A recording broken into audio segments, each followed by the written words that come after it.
When a Republican congressman and a double amputee war veteran noticed a VA hospital down in Florida was missing the portraits of President Trump and the VA secretary, he took action. Happy to be able to get these hung up. We always say in the Army, right? Nothing takes 5 minutes.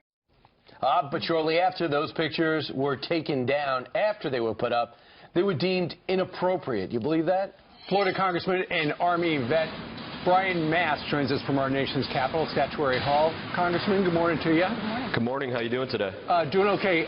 Since we did the story yesterday, we have heard from people all across the country that have also said there are no portraits at their VA. But one of the things that Ed Henry told us when he told us this story yesterday was you talked to somebody at the VA who said, yeah, the portraits aren't up because that's not our president. Tell us about that part of the story.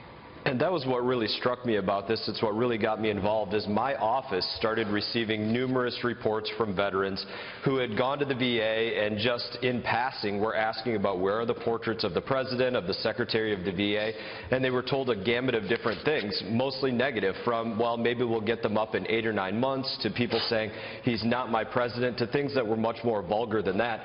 And, you know, we as veterans, this is what we do. When we see a problem, we address it and we try to fix it right away. And I think this is exactly what pisses people off about the government is they don't have that kind of reactionary capability to just fix a problem immediately.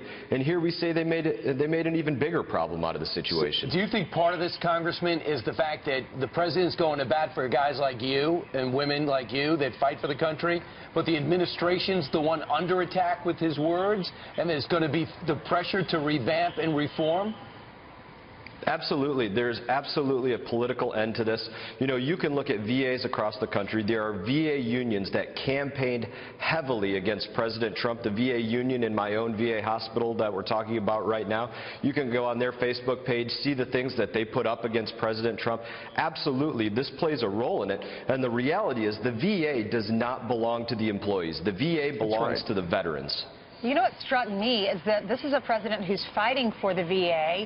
He talked about his skinny budget yesterday, and he wants to increase and give veterans or make sure that our military is getting a boost of $54 billion. And then if you look at the past president, the past administration, I remember to Phoenix, and I talked to all these families that couldn't even get an appointment at the VA, and so they lost their loved ones. That's what struck me. I mean, this is a man who's the commander-in-chief over our military. They don't want to put his picture up. You better believe it. I spoke to President Trump personally about this numerous times, not about the photograph, but about, you know, what his role is going to be with the VA. And we talked in depth about the fact that he wants to go out there. He wants to make sure they get the resources.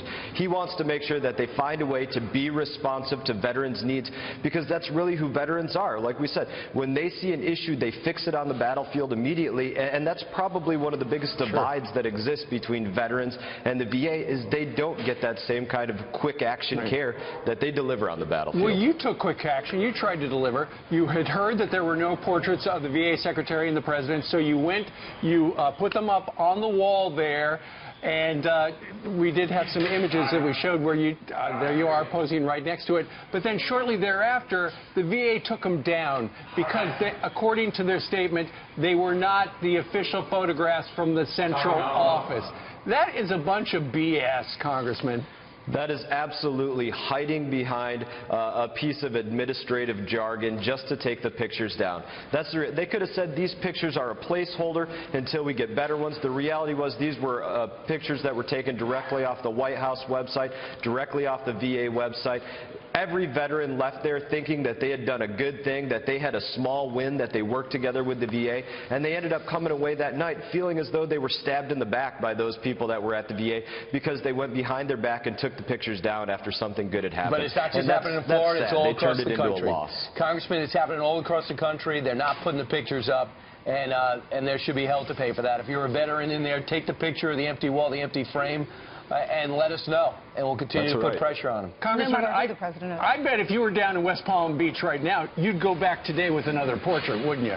You better believe it. I had people asking me already, do they still have the portraits there? Can we get those rounds and fire them again? And the reality is the VA still has those portraits sitting there. So if they still want to do the right thing, they can hang them back up on the wall. Okay, he's issued a challenge to the administrators at the VA hospital in West Palm Beach. Put up the portraits. Come on. We're with you. All right, Thank you, Congressman.